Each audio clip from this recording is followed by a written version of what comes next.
Good morning, ladies and gentlemen. My name is Bridgette Louden and I'm a student at the Queensland University of Technology studying creative industries. I'm also an emerging screen practitioner.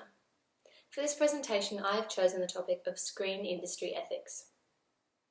Ethics refers to the basic human virtue of right and wrong, usually in regards to values such as fairness, dignity, human rights, confidentiality, and respect. To assist the screen industry make appropriate ethical decisions, they are governed by pieces of legislation as ruled by the government, and they are regulated by governing bodies such as the Australian Communications and Media Authority.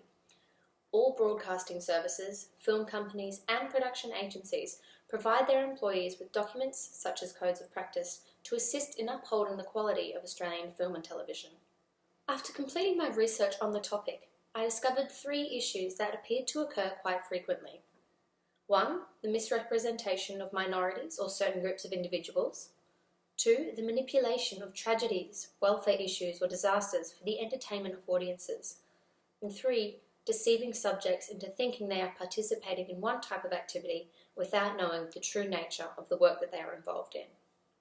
I have chosen 2 examples that represent these issues. The Chaser's War on Everything is a satirical comedy program that aired on the ABC in 2006. In 2009, they received a 2-week ban and were abused by hundreds of audience members because they pushed the boundaries of ethics too far.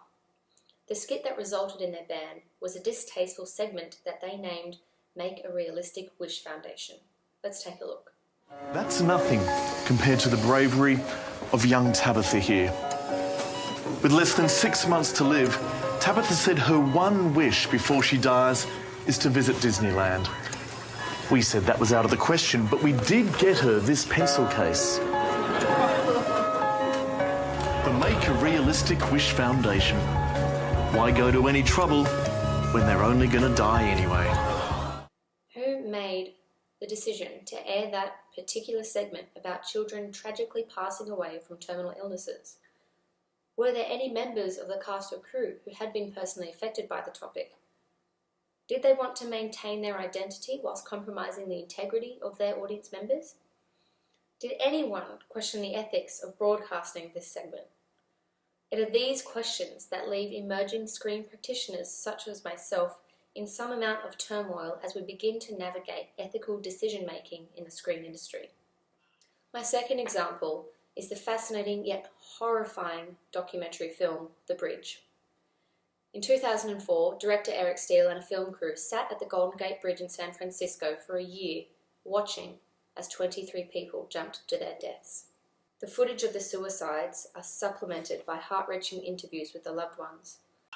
Upon watching this documentary, I realised that it didn't sit too well with my own personal values and ethics as a student and as an emerging screen practitioner. Upon further research, I discovered that Steele had been questioned frequently about his ethical decision-making during the production, and I was able to learn the following. Steele pretended he needed a permit to film in the national park overlooking the Golden Gate Bridge and told authorities that it was for a film about the beauty of the monument.